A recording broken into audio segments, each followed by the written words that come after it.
Bueno, entonces retomamos acá esta segunda parte y vamos a hablar de la liberación de uranio por destrucción de minerales accesorios provenientes de rocas ígneas ácidas.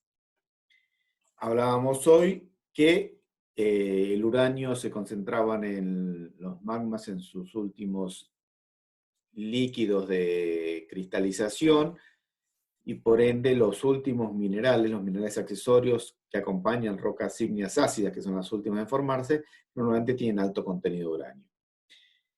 Si estas rocas ígneas ácidas, como granitos, riolitas y piroclásticas, en una zona con un aportan rocas en un ambiente sedimentario, por ejemplo, como granos de arena o conglomerados, y estamos en un ambiente con un gradiente geotérmico anómalo, esto significa que hay más temperatura en la cuenca que lo normal, sea porque hay mucha acumulación de sedimentos o porque hay actividad volcánica, entonces hace que las aguas en esos ambientes sedimentarios superen los 200 grados centígrados. Esto normalmente se correlaciona con la ventana de gas, o sea, la temperatura en la que se empieza a producir hidrocarburos gaseosos.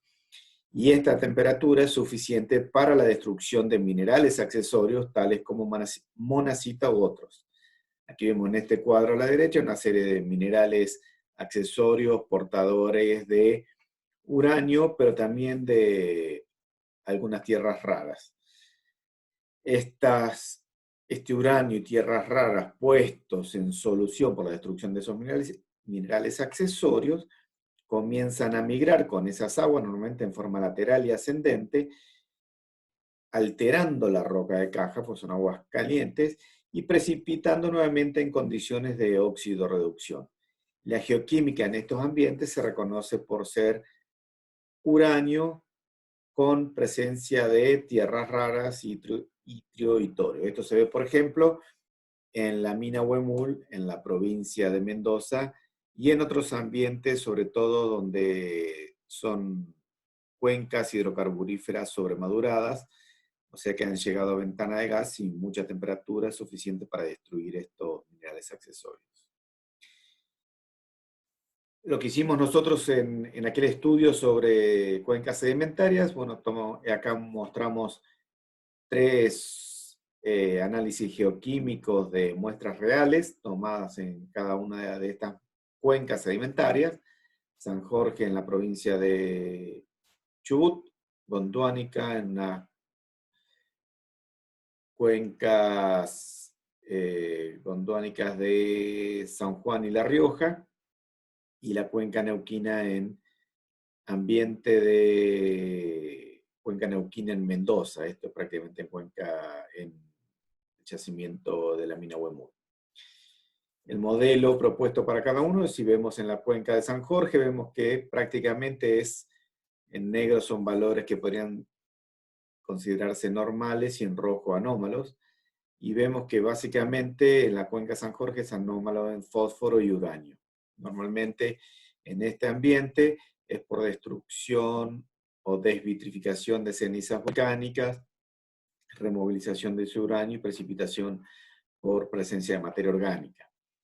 En una cuenca gondwanica vemos el modelo propuesto 2, que era aquel proveniente de black shells o lutitas negras, donde ya empiezan otros metales a tener presencia, como arsénico, cadmio, cobalto, cromo, plomo, vemos en esta muestra, y presencia de uranio y zinc. Y por último, en la muestra de la mina Huemul, en realidad es una sumatoria de los modelos 1, 2, 3, porque es un modelo realmente donde hay parte de actividad volcánica y parte de generación de hidrocarburos, y hay sobre maduración de esos depósitos hidrocarburíferos destruyendo minerales accesorios. Y vemos que hay entonces es anómalo en plata, arsénico, selenio, cobalto, cromo, cobre, galio, lantanio, plomo, torio, uranio, vanadio, itrio y zinc. O sea, por eso es el interés. La cuenca neuquina realmente muestra que hubo diferentes fuentes que proveyeron uranio al sistema y una cantidad de fluidos o agua circulando muy importante, y por eso es una cuenca de alto potencial exploratorio para uranio. Pero esto lo hicimos además basándonos en un trabajo que hicimos de campo durante un curso de campo con mi mentor John Thorson, que fue mi maestro en depósitos de uranio en ambientes sedimentarios. Thorson tiene más de 35 o 40 años hoy día, creo, en depósitos metalíferos en ambientes sedimentarios, y en el año 2007 hicimos un curso de campo para comparar las condiciones geológicas y mineralógicas del potencial en el principal y más estudiado distrito uranífero casi a nivel mundial, como es el Uravan Mineral Belt en Colorado y Utah, y compararlo con lo que nosotros estábamos viendo en Cuenca Neuquina. Y en ese viaje pudimos ver que estábamos en cuencas sedimentarias similares, donde estábamos en una secuencia de areniscas rojas, como las que ustedes están viendo en ambas fotografías, pero como ven, las dos tienen intercalaciones de partes blancas. Esas areniscas blancas en realidad previamente eran areniscas rojas, que por la circulación de esos fluidos o aguas en ambiente hidrocarburífero que hablábamos antes, muy ácidas, que alteraban la geología, la roca de caja, me cambian el estado de oxidación del hierro más 3, que es el que da el color rojo, a hierro más 2, e incluso lo removiliza, pero además me removiliza los carbonatos y me aumenta o genera lo que se llama porosidad secundaria, que es lo que permite la migración de los hidrocarburos, por ejemplo, pero también de las aguas hidrocarburos cargadas de metales que veíamos. Bueno, esto vemos a la izquierda una fotografía en Colorado y a la derecha una en el distrito de la mina Huemul en Mendoza, y vemos las similitudes en la geología en general. Ahí tenemos bien marcados lo que son los red beds o areniscas rojas y las zonas de alteración por circulación de aguas ácidas que van alterando y me generan este blanqueo de las areniscas rojas. También vemos que en ambos distritos hay sedimentos cargados de hidrocarburos, son cuencas hidrocarburíferas. Aquí vemos a la izquierda, vemos una arenisca cargada de hidrocarburos, de petróleo, aflorante, y a la derecha es en el distrito Pampa Amarilla, zona de la mina Huemul, que marca que los dos han sido sistemas hidrocarburíferos y en ambos casos sobremadurados. Fuimos a ver también cómo eran las mineralizaciones en esos ambientes, y en los dos veíamos mineralización de uranio con cobre y vanadio en areniscas, con mineralogías y contenidos minerales similares. Y después de ver todo eso, dijimos, bueno, comparemos para tratar de reconocer cuál era el potencial geológico de las cuencas sedimentarias en Argentina. Lo que hicimos primero fue tomar todas las cuencas sedimentarias en Estados Unidos con manifestaciones de uranio y calcular el área que ellas cubrían. Hicimos eso con las cuencas en Argentina, también que tenían manifestaciones de uranio. Increíblemente, el área que ambas cubrían era similar.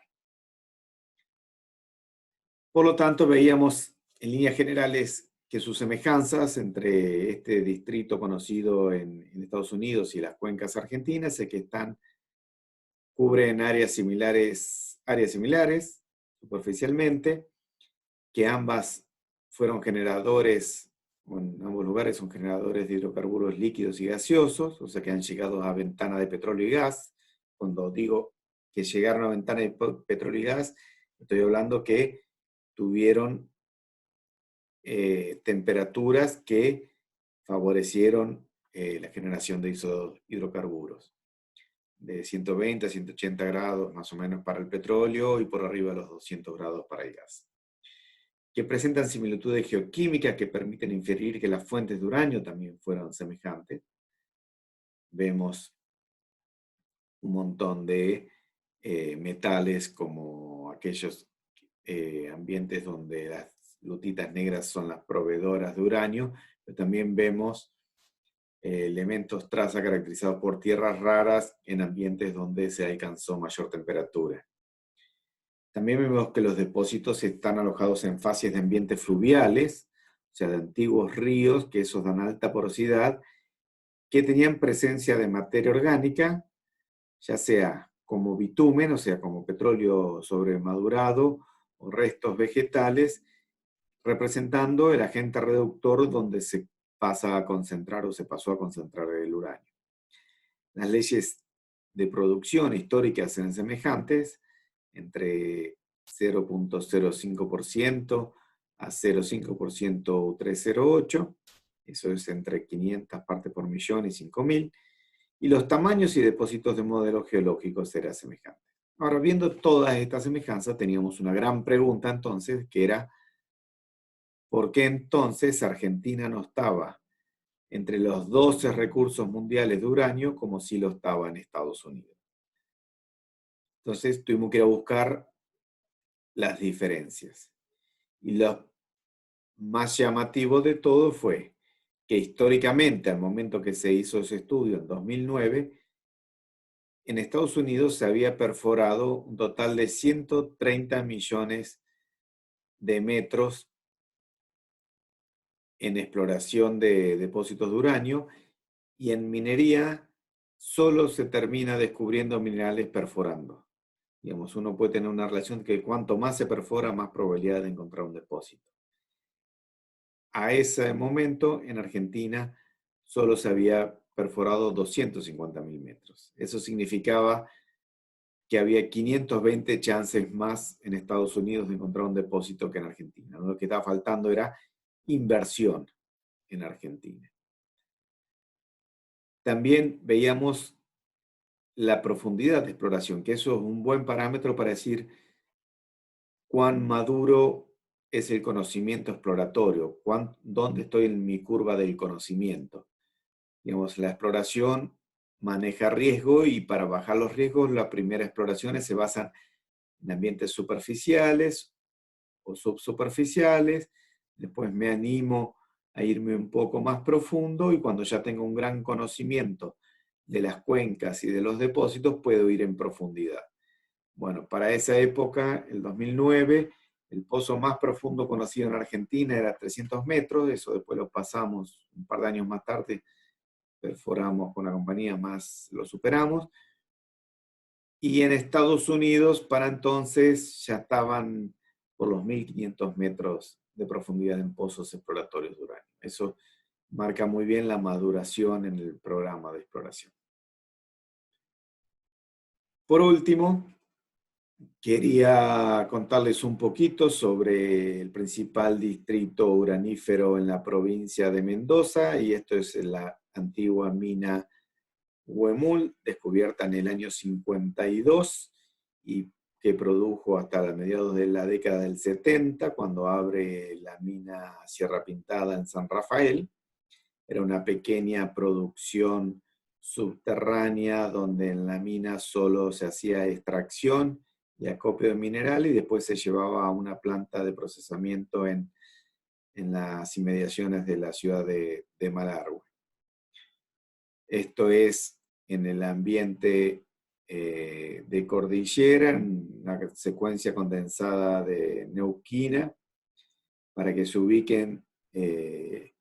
Esto es un poquito más al sudoeste de la cuesta de los Chihuidos, que hay unos 35 kilómetros al sur de la ciudad de Malargüe. Cuando uno viene por la ruta 40, se encuentra con una cascada y hay una pequeña cuesta. Bueno, unos pocos kilómetros después, uno llega y cruza por la antigua mina Huemul. Entonces, vamos a terminar con las conclusiones de esta presentación. Argentina cuenta con recursos minerales de uranio que cubren los requerimientos de embalse Atucha 1, Atucha 2 y Carem, y todavía tiene recursos para más reactores nucleares o incluso para poder exportar, revirtiendo la actual situación que somos 100% importadores, perdón, desde fines de la década del 90. Tenemos una ubicación geotectónica favorable para la generación de hidrocarburos de depósitos uraníferos. Tenemos inversiones dedicadas al desarrollo de la minería de uranio.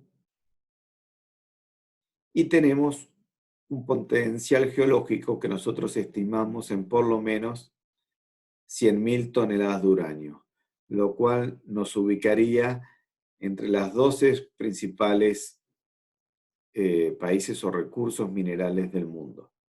Lo que falta para eso, como dijimos antes, es inversión en exploración.